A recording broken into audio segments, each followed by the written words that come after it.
मङ्गलं भगवान् वीरो मङ्गलं गौतमो गणी मङ्गलं कुन्दकुन्दार्यो जैनधर्मोऽस्तु मङ्गलं सर्वमङ्गलमाङ्गल्यं सर्वकल्याणकारकं प्रधानं सर्वधर्माणां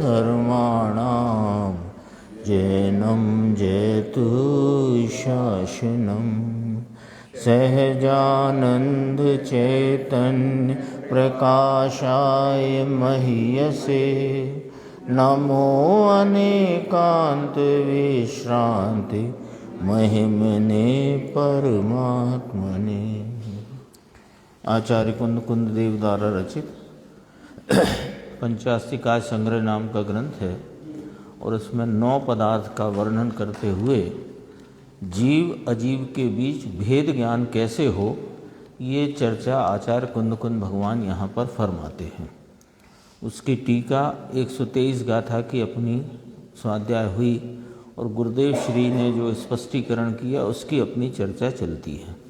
कल अपन ने ये पढ़ा था, बहुत गंभीर था। ये जो बोर्ड दिख रहा है ना, इसे दोबारा से थोड़ा अपन देख के आगे बढ़ते हैं और कोशिश करेंगे कि आज 124 और 125 गाथा भी अपन स्वाध्याय में पूर्ण करें, जिससे 126 गाथा से फिर गुरुदेव के अक्षरशः प्रवचन अभी अपने 62 के बाद 63 गाथा से ये 125 गाथा तक वर्ड टू वर्ड नहीं संपादित प्रवचनों पर अपन यहाँ स्वाध्याय चलती थी। देखो वहाँ तो पर्याय को अंतर्मुख करके अभेद स्वभाव बतलाने का अभिप्राय है। यहाँ इस गाथा में कहा कि आत्मा जानने देखने के कार्य का करता है और सुख की अभिलाषा दुख से डरने रूप कार्य को करता है। शुभ अशुभ भाव की प्रवृत्ति रूप प्रवर्तित होता है और सुख दुख के जो अन्य संयोग हैं उनके भोग रूप, उनको तो नहीं भोगता, उनके लक्ष्य करके अपनी परिणति में हर्ष शोक का भोग करने वाला है। यानी रागादि भावों का करता है, रागादि भावों का भोगता है, सुख चाहता है, दुख से डरता है और मूलतः जानने देखने वाला है। ये चर्चा आई तो कहा कि समय सार में तो कहा रागादि भावों का कर्ता भोगता आत्मा नहीं, तब कहा वहाँ तो पर्याय को अंतर्मुख करके अभेद स्वभाव बतलाने का अभिप्राय है। यदि पर्याय को ही पराधीन यानी कर्म के कारण मान ले तब तो अंतर्मुख होकर अभेद स्वभाव की दृष्टि कहाँ से करेगा। यानी ये एक बिंदु है जहाँ अपने को विचार करके निर्णय करना चाहिए। कौन सा बिंदु है? ये जो बोल्ड अक्षर है ना, इस बिंदु पर विचार करना चाहिए। क्यों? क्योंकि प्रयोजन तो स्वरूप के अंतर्मुख यानी वर्तमान उपयोग को स्वसन्मुख अंतर्मुख करके इस चैतन्य तत्व की अनुभव और प्रतीति करना है। ये अपना प्रयोजन है। अब इस प्रयोजन के लिए कहा कि ये जो परिणति में जीव की पर्याय में जो रागादि भाव उत्पन्न हो रहे हैं, तो रागादि भाव के 2 प्रकार समझना, ठीक अठीकपना और हर्ष शोकपना, यानी कर्तापना और भोक्तापना। रागादि भावों का, शुभ अशुभ भावों का कर्तापना और हर्ष शोक का भोक्तापना। पर वस्तु का तो कर्ता भोक्ता है ही नहीं ना। यहाँ पर खड़े रहकर इस प्लेटफॉर्म पे आकर के विचार करते हैं कि ये जो पर्याय में रागादि भाव हैं, यद्यपि कि वे जीव का स्वभाव नहीं तथापि हैं जीव की पर्याय में, और हमें तो स्वभाव की प्राप्ति करना है। रागादि भावों की वृत्ति और भोगने में तो अनादि से ये अपना भवांतर में यही कार्य होता आया है। अब चाहिए तो स्वभाव है, लेकिन स्वभाव को बतलाने के लिए इस चैतन्य स्वभाव की पवित्रता और इसकी बेहद अपरिमितता को बताने के लिए ज्ञान स्वभाव की मुख्यता लेकर जीव की परिणति में होते रागादि का कर्ता पुद्गल है, क्योंकि पुद्गल के लक्ष्य में वे उत्पन्न हुए। तो कोई सर्वथा ही रागादि का उत्पादक पुद्गल को मान ले तो वह अभेद इस ज्ञायक तत्व की दृष्टि नहीं कर सकेगा। ये वाली बात अपने को निर्णय में लेना है ना। ये बात बहुत गंभीर है जो गुरुदेव श्री ने कल अपन ने पढ़ी थी, आज दोबारा से उस पर विचार करते हैं, है ना। क्योंकि चाहिए तो वह ज्ञायक स्वभाव जो त्रैकालिक टंकोत्कीर्ण एक रूप स्वरूप है, परिपूर्ण है, बेहद है, अपरिमित है, वो स्वभाव चाहिए। और वर्तमान में जो रागादि हैं उन रागादि की पर्याय में उत्पत्ति हो तो ये दिखता नहीं। तो ये रागादि स्वभाव में है नहीं, पर्याय में आए कहाँ से? ये प्रश्न खड़ा हो जाता है कि यह चैतन्य स्वभाव जो पवित्र है, वीतराग स्वरूप है, त्रिकाल वीतराग रूप है, फिर इसकी पर्याय में ये राग आया कहाँ से? तो उसकी खतौनी राग है ये बता करके उसकी खतौनी, उसका अकाउंट पुद्गल में डाला, समय सारजी कर्ता कर्म अधिकार में। क्यों डाला? क्योंकि तुम पुद्गल के हैं ऐसा कहकर तुम्हें उनसे भिन्न अपने ज्ञायक वीतराग स्वभाव की दृष्टि कराना है। लेकिन अब तुम सर्वथा ही यदि ये मान लो कि ये रागादि का उत्पादक पुद्गल द्रव्य कर्म ही हैं, तो फिर तो तुम पराधीन हो गए, क्योंकि राग तो तुम्हारी पर्याय में हो रहा है। मैं त्रिकाली द्रव्य वीतराग स्वरूप और मेरी पर्याय में वर्तमान राग की अवस्था, और राग की अवस्था चूंकि मेरा स्वभाव नहीं, इसलिए आचार्य भगवान ने इसे पुद्गल का कहा। अब तुमने यदि इसे पुद्गल का ही सर्वथा मान लिया तो तुम तो पराधीन हो गए ना, पर्याय तुम्हारी और करी पुद्गल ने, तो पराधीन हो गए ना। तो पराधीनता में इस स्वाधीन तत्व की दृष्टि नहीं कर सकोगे। तो पहले ये निर्णय करना, मिटाने का तुम्हारा फिर काम ही नहीं रहा, तो परने कराया तो वो ही मिटाएगा।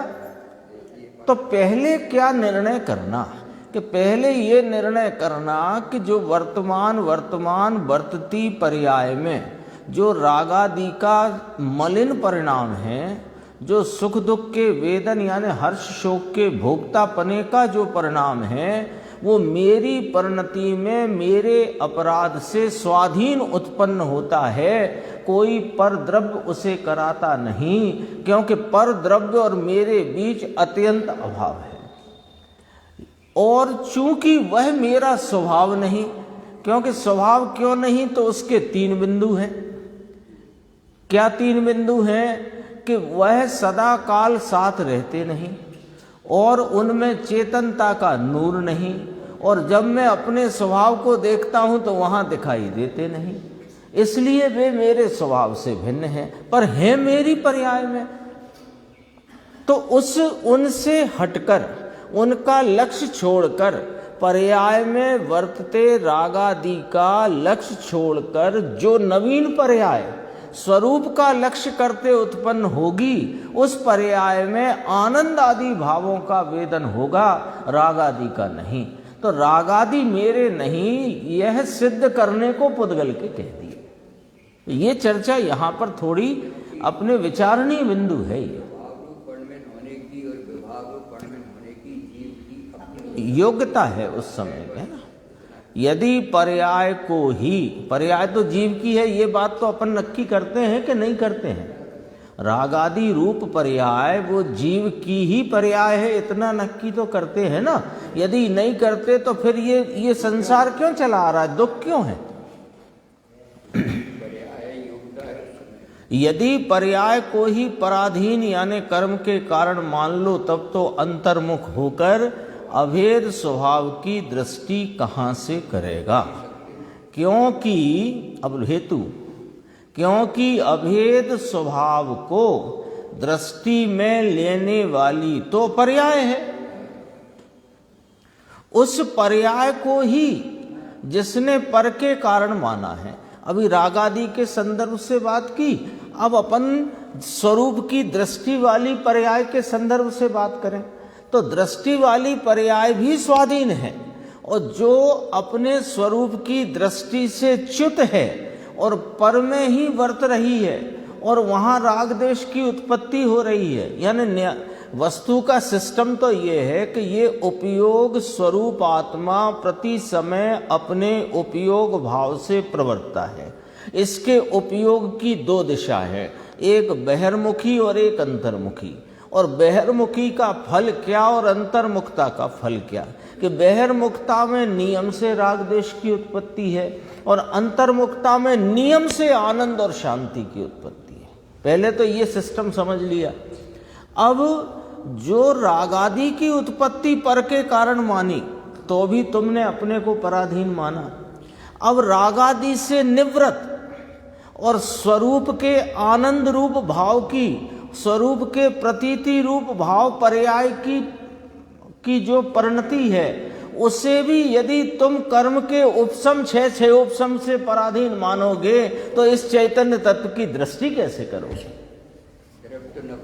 ये मैंने आज जब दोबारा पढ़ा इसको तो लगा कि इसमें कोई माल बहुत है। कल अपने समय हो गया था तो वो थोड़ी जल्दी में बात हो गई थी। विचारणीय बिंदु है यहाँ पर। ये अपने को विचार में लेकर शांति से 2, 5, 10 मिनट इस बिंदु पर विचार करना चाहिए। मामला है क्या? देखो हैं, उपसम फुपसम होता रहेगा। ये उपयोग की दशा की दिशा जो बाहर है वो जिस समय पलटकर अंतर्मुख हुई तो वहां कर्म फरम में कार्यक्रम उसका होता रहेगा। यहाँ तो आनंद और वीतरागता और शांति का परिणमन और उसकी प्रतीति का भाव अपने आप होता है।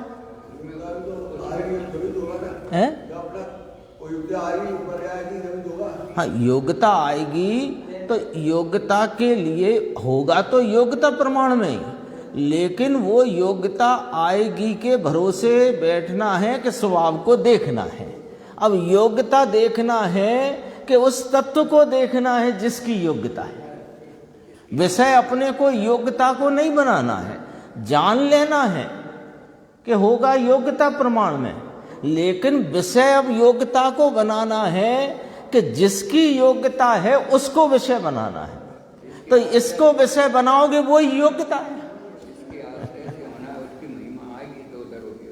ये क्रमबद्ध पर्याय के पिछले वर्ष जब अपन चल रहे थे विषय, तब कहा कि जो पर्याय हैं वे क्रम नियमित हो रही हैं। अरे क्रम नियमित हो रही हैं, वे किसकी पर्याय हैं? कि वो द्रव्य की पर्याय है। तो द्रव्य को देखो ना, पर्याय क्यों देखते हो? वे तो क्रम नियमित हैं। ऐसा एक विवेचन क्रमबद्ध पर्याय के उस सिस्टम में आया था। यानी क्रमबद्ध पर्याय का निर्णय पर्याय पर लक्ष्य रख के हो ही नहीं सकता। क्रमबद्धता का निर्णय भी, वह भी स्वभाव की दृष्टि हो तो उन पर्यायों की क्रमबद्धता का निर्णय होता है। हाँ, देखो बहुत गुरुदेव कहते हैं ना, वीतराग मार्ग सूक्ष्म बहुत है। सूक्ष्म का अर्थ ये है कि चारों तरफ से इसको तोलना पड़ता है ना। आज सुबह चर्चा थी कि 6वें गुण स्थान में संवर नहीं गिना। कल थोड़ी लेंगे विषय, लोगों को थोड़ा रह गया है उसमें। 6वें गुण स्थान में संवर नहीं गिना, तो संवर नहीं गिना और वो शुद्ध परिणति की निर्जरा गिनी, तो संवर बिना की निर्जरा है कि नाना। सुनो, मोक्ष मार्ग समूचे की अपेक्षा तो 6वें में भी संवर निर्जरा है, लेकिन एक समय का परिणाम देखो तो जिस समय महाव्रत का परिणाम है 6वें गुण स्थान में, तो वहां शुभ राग की उत्पत्ति है और द्रव्य आश्रव का आश्रव है। संवर कहाँ है? पुण्य का वहां आश्रव है, तो निरोध नहीं हुआ, संवर नहीं गिना जाएगा। तो एक एक समय के परिणाम, इसलिए शुद्ध उपयोग कोई संवर गिना और शुद्ध उपयोग कोई निर्जरा गिना। तो ये गुरुदेव ने वहां भी कहा ये वीतराग मार्ग बहुत सूक्ष्म है। क्या अपेक्षा? चौथे गुणस्थान में लड़ाई के काल में भी निर्जरा चल रहा है। हाँ? पांचवें गुणस्थान में तो कितनी निर्जरा है कि सर्वार्थ सिद्धि के देव से भी अधिक अरे चाहिए। चौथे गुण स्थान में निराश्रवी कहा और मुनिराज को छठवें गुण स्थान में आश्रवी कहा। अपेक्षा क्या है?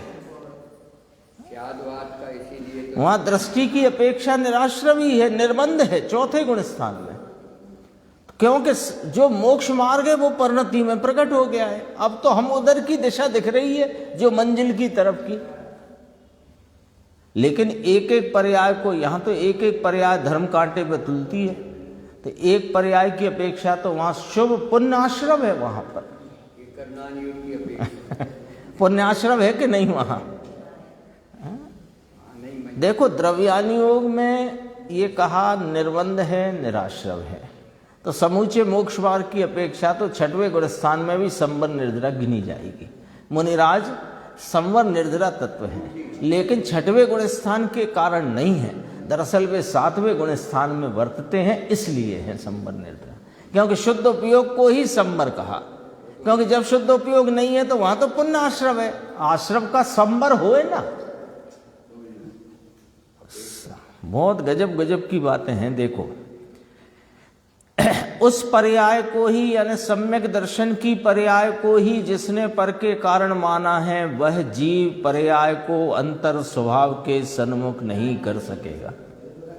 क्या करें, अब दर्शन मोहिनी का उपशम होगा तब तो उपयोग पलट के आएगा कि नाना तेरी महिमा और रुचि की प्रगाढ़ता होगी तो वीर्य उस दिशा में कार्य करेगा और उपयोग पलट के अंतर्मुखता को प्राप्त होगा। इसलिए निश्चित करना चाहिए, देखो निर्णय कराते हैं, फैसला, इसलिए निश्चित करना चाहिए जितनी जीव की पर्याय हैं वे सब जीव के स्वयं के कारण ही होती हैं। फैसला कराया। अपन आगे चलते हैं, जो आज का विषय अपना यहाँ से प्रारंभ होता है। कदाचित मोह राग देश इत्यादि अशुद्ध पर्याय हैं, वे अशुद्ध निश्चय ऐसे जीव हैं। उस अशुद्ध पर्याय से जीव तत्व ज्ञात होता है। लो गुरुदेव कई स्थान पे कहते हैं पंचास्ति काय में आत्मा का लक्षण राग बताया है। कहते हैं ना पंचास्ति काय में लक्षण राग बताया।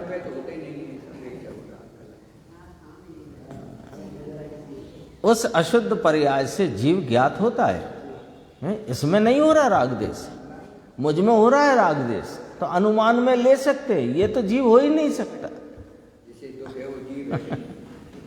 क्योंकि वह पर्याय जीव की है और वह अशुद्धता टलकर जीव को शुद्ध पर्याय प्रकट हो, उस शुद्ध पर्याय द्वारा भी जीव तत्व ज्ञात होता है।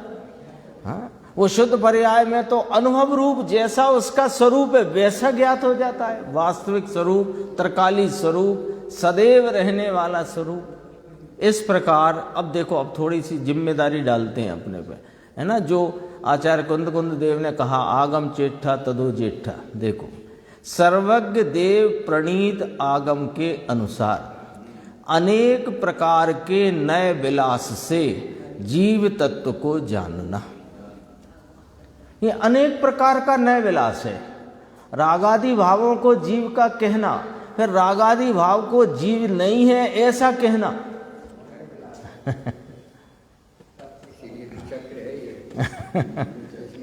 जड़ स्वभाव द्वारा। आज ये टीवी थोड़ी नीचे खिसका ली ना 7 इंच, तो ऊपर जगह हो गई है। तो पूछ रहे थे क्या लिखें, तो मुझे तो वही विचार आया आगम चेठा तदो जेठा ही लिखो। यहाँ तो ऊपर बीच में जो जगह टीवी और कुंदाचार्य के बीच में वही लिखो, आगम चेठा तदो जेठा। बहुत देखो कितनी जिम्मेदारी सौंपते हैं। सर्वज्ञ देव प्रणीत आगम के अनुसार अनेक प्रकार के नए विलास से जीव तत्व को जानना और जड़ स्वभाव द्वारा अजीव तत्व को पहचानना। जो आगे गाथाएं आ रही हैं, कर्म, नौकर्म और पृथक रजकण वे सभी अजीव हैं। आया था ना शब्द, जीव संबद्ध और जीव से असंबद्ध। जीव ज्ञान दर्शनमय है, वह अजीव से भिन्न है। इस प्रकार जीव के लक्षण से जीव को जानना और अजीव के लक्षण से अजीव को जानना, यहाँ जो अधिकार चलता है, पूर्व में जो अधिकार चल चुका उसमें अजीव को जैसे स्पर्श रसगंध वर्ण वाला पुद्गल, और स्थिति हेतु तो अधर्म द्रव्य, और गति हेतु तो धर्म द्रव्य, अवगाहन हेतुत्व वाला आकाश द्रव्य, वर्तना हेतुत्व वाला काल द्रव्य, ऐसे बताया था। अब यहाँ जीव अजीव दो शब्द लिए ना, और छह ही द्रव्य पूरा विश्व खड़ा कर दिया दो शब्द में, जीव अजीव। तो यहाँ क्या लक्षण बनेगा कि जो ज्ञान दर्शन स्वरूप चैतन्य लक्षण वाला सो जीव, और जो चैतन्य लक्षण के अभाव वाला सो अजीव, यहाँ ये लक्षण बनेगा इस अधिकार में। यहाँ गति हेतु तो स्थिति हेतु तो स्पर्श रस गंध वर्ण ये लक्षण नहीं बनेगा। बस चेतनता सहित सो जीव है और चेतनता रहित सो अजीव है। हाँ, बस एक वो सब बता दिया, आपने समझ लिया, हमने समझ लिया, वो ख्याल में ले लिया। अब पूरे विश्व को दो हिस्सों में बंटवारा कर दो, जीव और अजीव। अब जीव में भी स्वय और पर ऐसे करके आएगा अगला। देखो, जीव ज्ञान दर्शन में है, वह अजीव से भिन्न है। इस प्रकार जीव के लक्षण से जीव को जानना, तो जीव का लक्षण क्या? ज्ञान दर्शन चैतन्य। और अजीव का लक्षण क्या? कि ज्ञान दर्शन से रहित सो अजीव है। इस प्रकार जीव अजीव का भेद ज्ञान कराने के लिए ही यह जीव अजीव के पृथक लक्षण बतलाए हैं। कितनी आचार्यों की कृपा है अपने ऊपर, है जीव अजीव का। अब देखो, ये जो पहली बात है ना, यहाँ तो आप राग को भी जीव का कह रहे हो, सुख की अभिलाषा दुख के डर को भी जीव का कह रहे हो, और वह जो भोक्तापने के जो भाव हैं उन्हें भी जीव का कह रहे हो।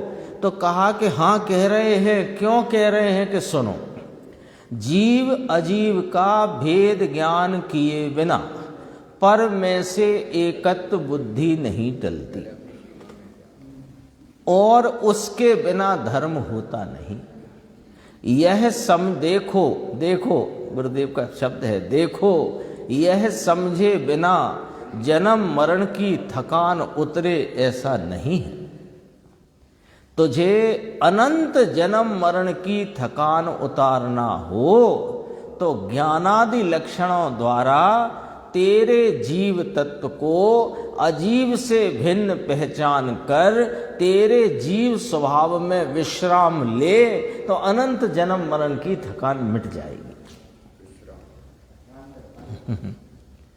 अभव्य जीव को भी जो मिथ्यात्वादी भाव हैं वे कर्म के कारण नहीं हैं। अभव्य जीव है, नहीं जानता, नहीं जान सकेगा जीव के लक्षण, तो भी उसकी परिणति में जो मिथ्यात्वादी भाव हैं वे कर्म के कारण नहीं है, परंतु उसकी अपनी पर्याय के कारण ही है। इस प्रकार 9 तत्वों में जीव को अजीव से भिन्न जानना, 9 तत्वों में जीव तत्व को समझने का तात्पर्य है 9 तत्व में जीव की पर्याय को पर्याय रूप से जानता है और द्रव्य को द्रव्य रूप से जानता है। लो, ये बात खड़ी कर दी। देखो, पहले में पहला 9 पदार्थों का क्रम किस प्रकार कहा? जीव अजीव, है ना, और पूरा विश्व हो गया इसमें। तो फिर पुण्य पाप आश्रम संबंध निर्जरा बंध मोक्ष, तो ये पर्याय रूप भाव है। पुण्य पाप आश्रम संबंध निर्जरा बंध मोक्ष, ये पर्याय रूप भाव है।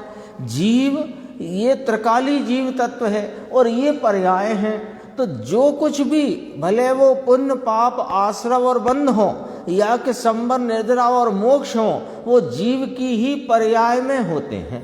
तो जीव की पर्याय में 2 प्रकारता पड़ गई, एक अशुद्धता की प्रकारता और एक शुद्धता की प्रकारता।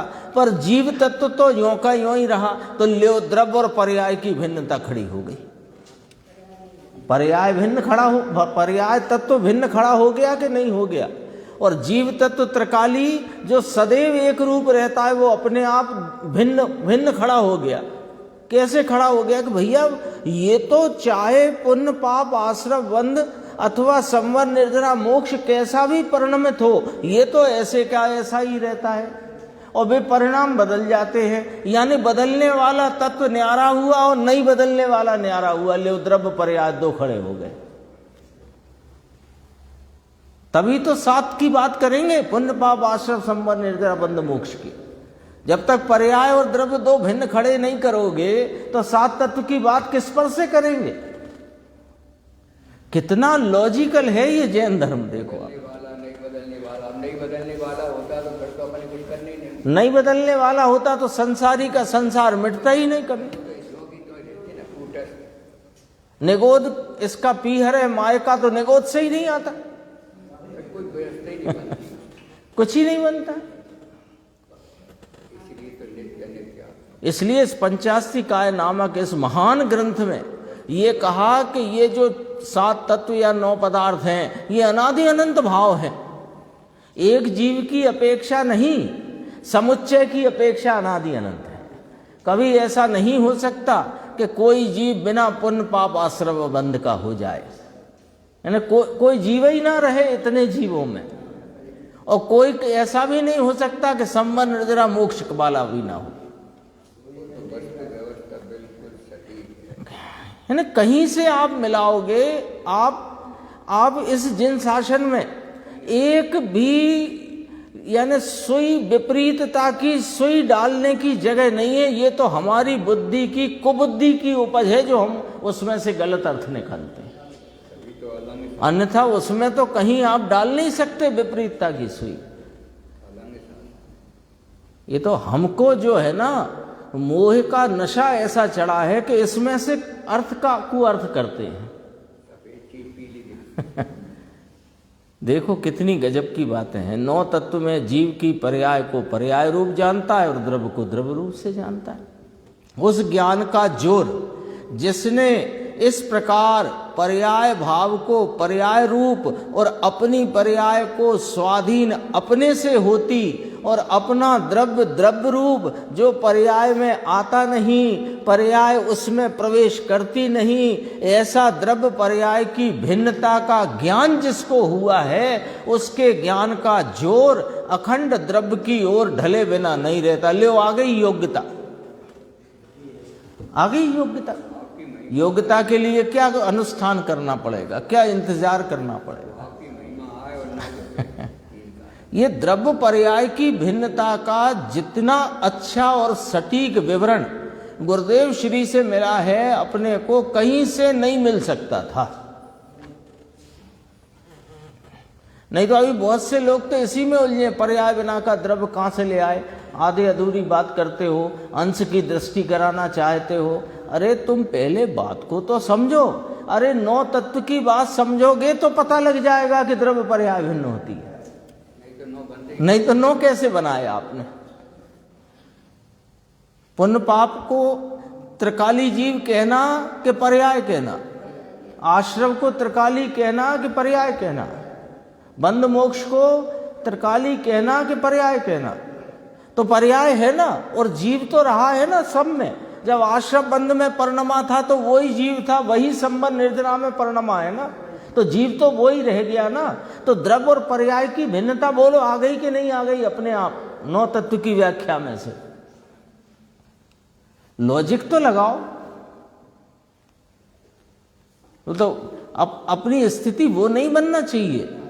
अपन देखो, एक तो अपन जिज्ञासु हैं, दूसरे अपन अपने हित के लिए प्रयत्नशील हैं, तीसरा अपन अभ्यासी हैं। तो अपने को ऐसा नहीं बनना है कि गंगा आए सो गंगा दास, जमुना आए सो जमुना दास। ऐसे नहीं बनना है अपने को। बात को तौल कर समझना। कितनी गंभीर बातें देखो, ये संपादित हैं तो भी कितने कितने गंभीर भाव बने। उस ज्ञान का जोर अखंड द्रव्य की ओर ढले बिना नहीं रहता, क्योंकि द्रव्य को द्रव्य रूप से जाना और पर्याय को पर्याय रूप से जाना, वहां पर्याय से द्रव्य का सामर्थ्य अनंत गुना है। लो महिमा का विषय आ गया। क्योंकि हम अभी पर्याय देख रहे हैं और पर्याय में ज्ञान के अल्प उघाड़ को देख रहे हैं, तो हम सोच रहे हैं कि ज्ञान का इतना ही स्वरूप है कि रुको, ये तो पर्याय है भाई साहब। द्रव्य तो अनंत सामर्थ्य, अनंत गुणी सामर्थ्य से भरा पड़ा है, तो महिमा आएगी कि नहीं आएगी? बोलो। जब एक समय की पर्याय की इतनी सामर्थ्य, ज्ञान गुण की कितनी, ज्ञान गुण की इतनी सामर्थ्य, ज्ञान गुण जैसे अनंत गुणों का है ना, ये तो महिमा का विषय है। अनंत गुण, अनंत गुण ऐसा भी उस ज्ञान ने जाना है, इसलिए उस ज्ञान का झुकाव ऐसा जान लिया जिसने इस चैतन्य पदार्थ की बेहद अपरिमित पवित्र पावन सामर्थ्य को, उसका झुकाव अखंड द्रव्य की ओर ढले बिना नहीं रहता है। इस प्रकार नौ तत्व के ज्ञान में भी अभेद द्रव्य की ओर का झुकाव ही आ जाता है, आएगा ही। बोलो। इस प्रकार नौ तत्व में जीव तत्व का वर्णन यहाँ पूरा हुआ। गाथा 124। आगास काल पुग्गल धम्मा धम्मे सुड़थि जीव गुणा तेसिम अचेदणत्तम भणिदम जीवस चेदणदाम। जीव के गुण हैं नहीं जड़ पुद्गलादि पदार्थ में, उनमें अचेतनता कही चेतनपना है जीव में। अजीब पदार्थ का सरल से सरल लक्षण, सीधी सटीक बात। अब अजीब पदार्थ का व्याख्यान है। देखो अनुव्यास पढ़ते हैं। आकाश, काल, पुद्गल, धर्म और अधर्म, ये इनमें जीव के गुण नहीं है, यानी कि इनमें चेतनता नहीं है, क्योंकि उन्हें अचेतनपना कहा गया है और जीव को चेतनता कही है। अपने आप अजीब सिद्ध हो गए। टीका, यह आकाश आदि का ही अजीबपना दर्शाने के लिए हेतु का कथन है। ये लॉजिक से यहाँ पर बात की। हेतु नाम यहाँ न्याय से आकाश आदि 5 द्रव्य अजीब हैं ये दर्शाया है। आकाश, काल, पुद्गल, धर्म और अधर्म में चैतन्य विशेषों रूप जीव गुण विद्यमान नहीं है। चैतन्य विशेषों रूप जीव गुण विद्यमान नहीं है, क्योंकि उन आकाश आदि को अचेतनत्व सामान्य है। ये बहुत गंभीर है चर्चा, गुरुदेव ने संक्षेप में बहुत स्पष्टीकरण दिया है। आकाश आदि को अचेतनत्व सामान्य है, यानी आकाश, धर्म, अधर्म, काल, और कौन रह गया? पुद्गल। खास तो छूट ही गया। पुद्गल, आकाश या पुद्गल, धर्म, अधर्म, आकाश, काल, इनमें अचेतनत्व सामान्य है। ये सब में अचेतनपना, सामान्य का अर्थ सब में अचेतनपना, और अचेतनत्व सामान्य आकाश आदि को ही है, क्योंकि जीव को चेतनत्व सामान्य है। सब जीव चेतन स्वरूप है, ये सामान्य हुआ, और एक जीव चैतन्य विशेष रूप है। सामान्य विशेष 2 शब्द आए ना, इसका खुलासा देखो गुरुदेव ने बहुत अच्छा लिया है। अब अजीब तत्व की बात करते हैं। आकाश द्रव्य, काल द्रव्य, पुद्गल द्रव्य, धर्म द्रव्य, अधर्म द्रव्य, इन 5 द्रव्यों में सुख, सत्ता, बोध, चैतन्य आदि जीव के गुण नहीं है। ये चैतन्य आदि विशेष भगवान ने इन 5 द्रव्यों में चेतना रहित जड़ भाव कहा है। चैतन्य भाव एक जीव द्रव्य को ही कहा गया है। सचेतन वनस्पति ऐसा जो कहा जाता है, वहाँ वास्तव में बाहर में जो हरी वनस्पति दिखती है वह वनस्पति तो जड़ है, और वहाँ रहा जीव जो है वो चैतन्य लक्षण वाला है। हाँ, तो वह जो जीव है वहाँ वनस्पति कायिक में रहा जीव, वह अजीब से भिन्न है। वो जो हरी हरी है वो हरी तो अजीब है, क्योंकि हरा वर्ण गुण का परिणाम है, और वर्ण गुण का जीव में अभाव है। कितने लॉजिक है, एक एक चीज का न्याय है। जीव अजीव इत्यादि 9 तत्वों को जानकर उसमें उपादेय रूप तो ज्ञायक मूर्ति शुद्ध जीव ही है। जानने योग्य तो सब तत्व हैं, परंतु वह जानकर शुद्ध ज्ञायक भूतार्थ जीव को आदरणीय करना, यह तात्पर्य है। देखो एक पंक्ति में 11वीं गाथा सुना दी गुरुदेव ने। 12वीं भी आ गई। जानने योग्य तो सब तत्व सदृष्टि निश्चय होए है। भूतार्थ जीव को आदरणीय करना, यह तात्पर्य है। देखो 125 पे आते हैं। सोह दुख जानना वा हिद परियमम चव अहिद भीरुत्तम जस्ना विज्जदि नित्यम तम समणा वेन्ति अजीवम। सुख दुख का वेदन नहीं, हित अहित में उद्यम नहीं, ऐसे पदार्थ अजीब हैं कहते श्रमण उसको सदा। देखो पूर्व की गाथा में क्या कहा था? सुख सत्ता बोध चैतन्य आदि जीव के गुण अन्य आकाश आदि में नहीं है, ये कहा था। अब देखो यहाँ कहा कि उन आकाश आदि द्रव्यों में सुख दुख का वेदन नहीं है और हित अहित में उद्यम नहीं है। ये थोड़ी बात जैसे स्वामी से भी समझाइए, वो भी देखेंगे अपन। देखो अन्वयार्थ पढ़ते हैं पहले।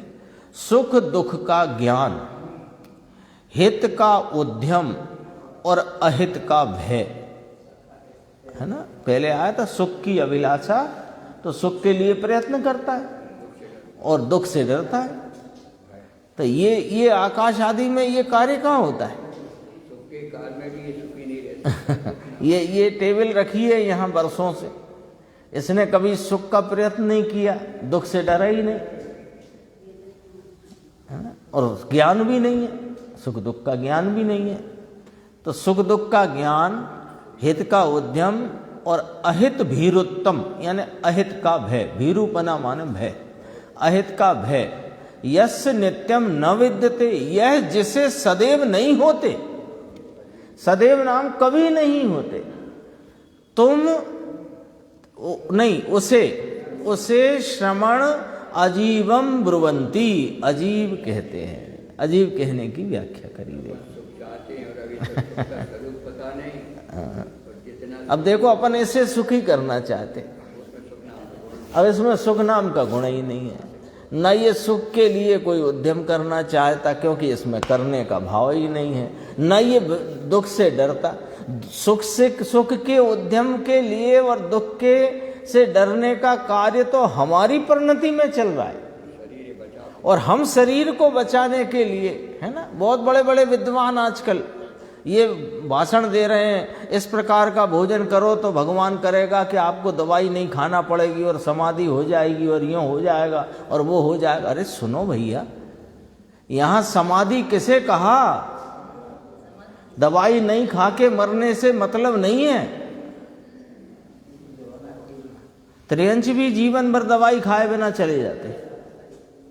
यहाँ तो आदि व्याधि उपाधि से रहित जो आत्म स्वरूप में लीनता, आत्म स्वरूप की प्रतीति संचेतन हो तो समाधि है। समाधि बोधि रूप होती है और बोधि आत्मा का भाव है, शरीर का नहीं। देखो ये गुरुदेव से मिली अपनी दृष्टि है ना, जो अपने को जो चश्मा मिला है गुरुदेव श्री से, ये चश्मा खो मत देना, नहीं तो जगत में सब अंधेरे अंधेरा दिखेगा और लुटेरे घूम रहे हैं सब तरफ। सच कहते हैं। आकाश आदि में सब आ गए ना, पुद्गल धर्म अधर्म आकाश काल।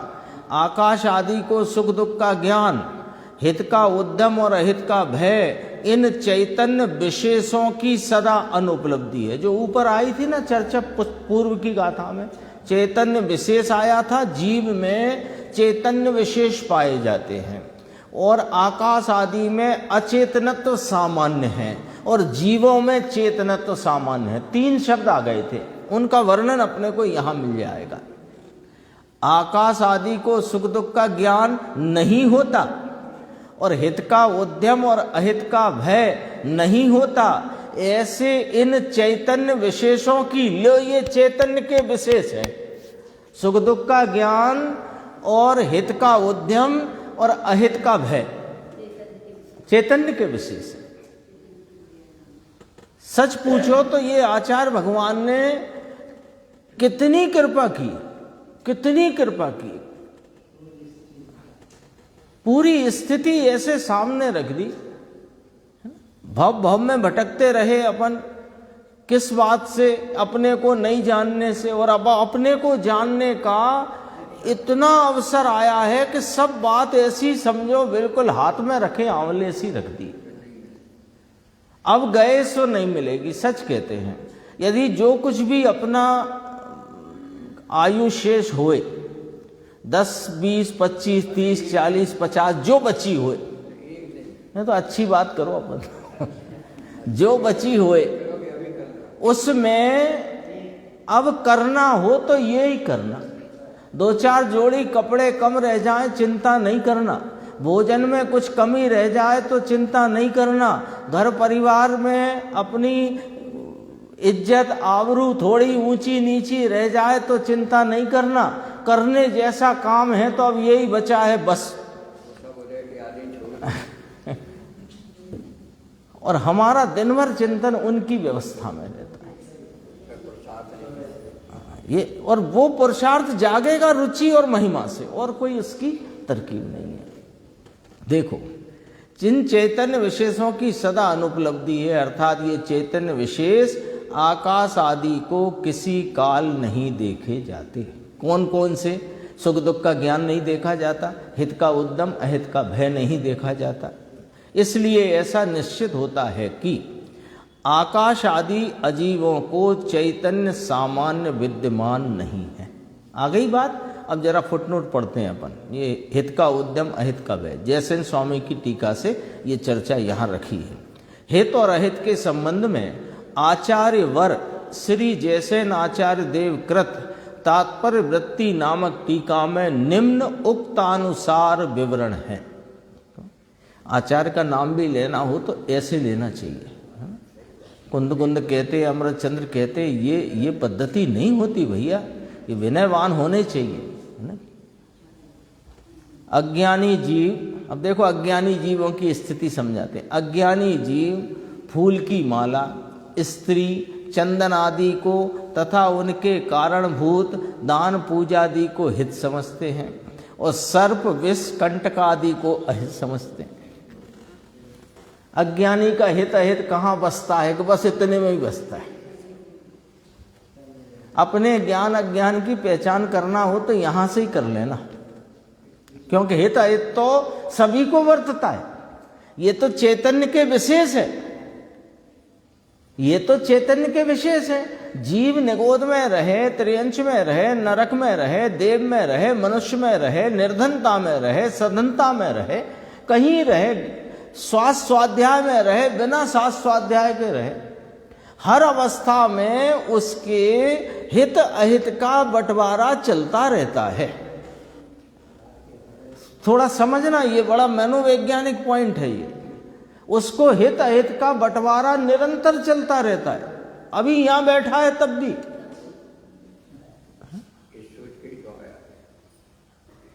हित अहित का चलता है ना। तो थोड़ा सा उदाहरण में हित अहित की अज्ञानी की दशा बता दी। फूल की माला, स्त्री, चंदन आदि को, यानी फूल की माला से वर्णादिक विषय, स्त्री से स्पर्श के विषय, चंदन आदि से है ना स्पर्श रूप आदि के विषय, चंदन आदि से सुगंध आदि के विषय, और जोड़ लो एकादश आदि के विषय, इनको और उनके कारणभूत। अब देखो कितनी जयसेन स्वामी की व्याख्या में गहराई देखना। इनकी प्राप्ति करना चाहता है क्योंकि इन्हें हितरूप जानता है। ये तो 4-5 वस्तुएं इस अपेक्षा से गिना दी इंद्री के विषय रूप। फूल की माला, स्त्री, चंदन आदि में चंदन भी ले लो, रस आदि के जो पदार्थ हैं, भोजन आदि की, मिष्टान आदि जो हो, उनको हितरूप जानता है, इसलिए उनके कारण भूत दान पूजा आदि को हित समझता है। ये सामग्री बनी रहे, व्यक्ति रहे, ये मिले, 5 इंद्रिय के विषय मिले, इसलिए दान पूजा करो, क्योंकि दान पूजा करोगे तो स्वर्ग मिलेगा, और स्वर्ग में ये सब सामान फ्री फंड में मिलते हैं। यहां तो सवेरे से जुटना पड़ता है मंदिर से जाते ही, वहां तो बिल्कुल आराम से मिलता है। तो वही काम करो। तो इसने हित अपना कान निर्धारित कर दिया 5 इंद्रिय के विषयों में, और उनकी प्राप्ति के लिए उनके कारणभूत दान पूजा आदि को हित समझने लग गया, है ना। अब नाम बोल दूं मैं, मेरे मन में आ रहा है, मैं वो शब्द में रोक लिया था मैंने, मूर्खानंद है ये, वो आ रहा है ना, शब्द आ ही गया, मैं क्या करूं, मैं बोलना नहीं चाहता था। देखो, और सर्प विष कंटक आदि को अहित समझते। अब बहुत संक्षेप में समझ लो इन सब बातों पर से, कि स्वर्गादिक गति और मनुष्य में संपन्नता, सर्व प्रकार से निरोगता, संपन्नता और देवादिक गति, इसमें हित समझते हैं, तो इसकी प्राप्ति के कारणों में हित समझते हैं। और नरकादि त्रियंच आदि को अहित समझते हैं, और उनके कारण में अहित समझते हैं।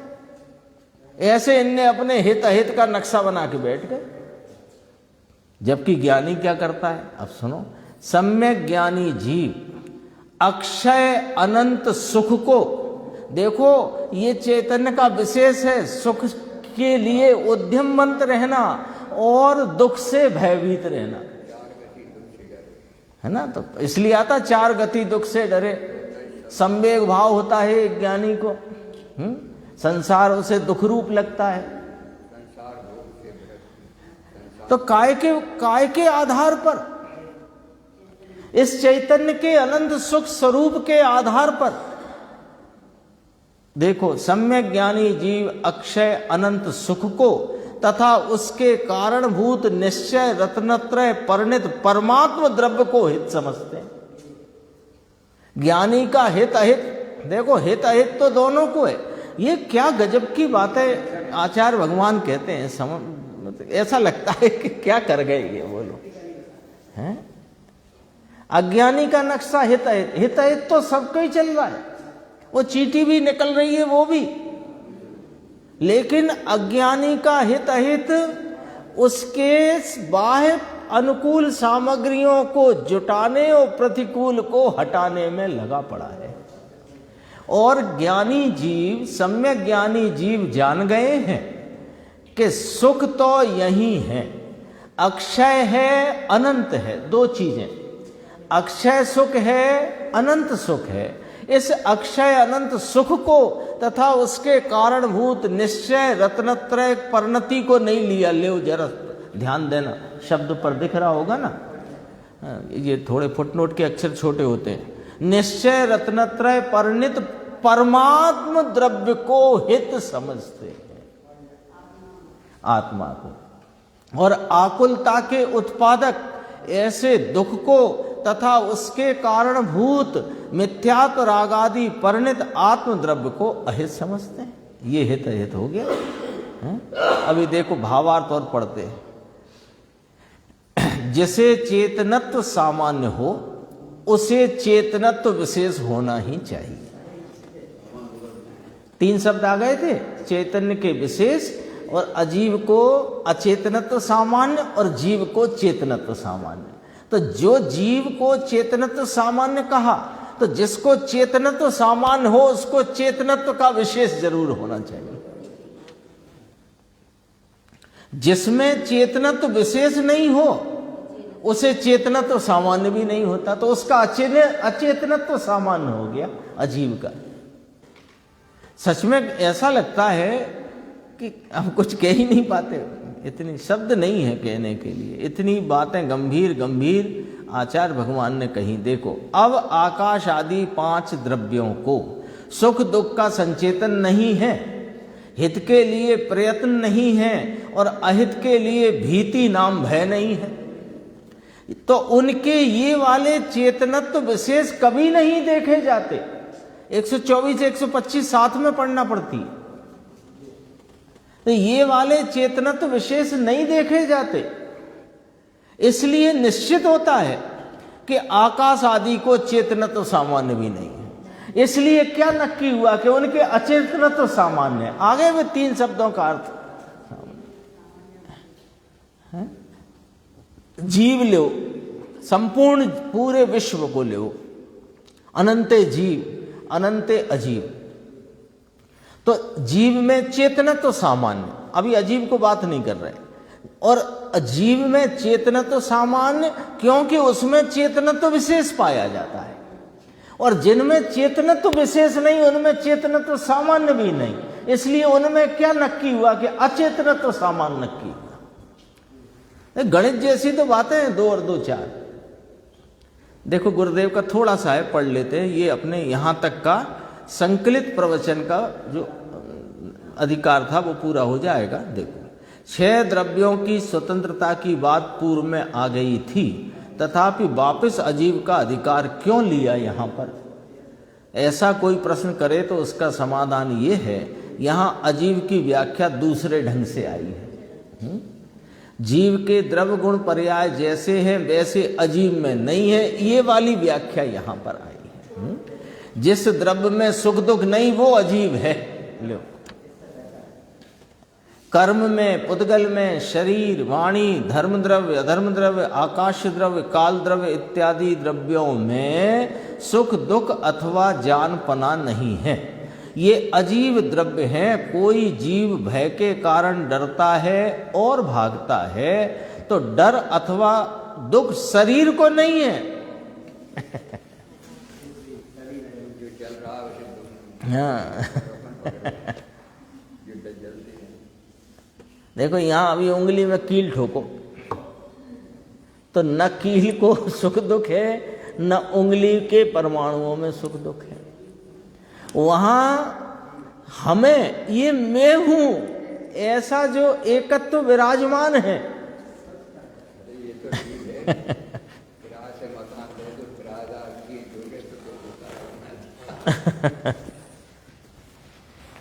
किराए का ही है, ये भी किराए का ही है, अपना नहीं है, कभी हुआ ही नहीं, कभी होगा ही नहीं। गजब बातें हैं। देखो, जीव को दुख अथवा डर लगता है, वह भय कर्म की पर्याय में नहीं है। लो, वो भय ये कोई जरा शैली पकड़ो, यानी यहां वो पकड़ने की कोशिश करो जो आचार्य भगवान पकड़ाना चाहते हैं। कैसे गजब का भेद ज्ञान है। देखो, ये जो भय होता है ना, भय, अभी आप बैठे हो, मैं बैठा हूं, यहां अभी एक कुछ ऐसे टपकने की आवाज आए, तुरंत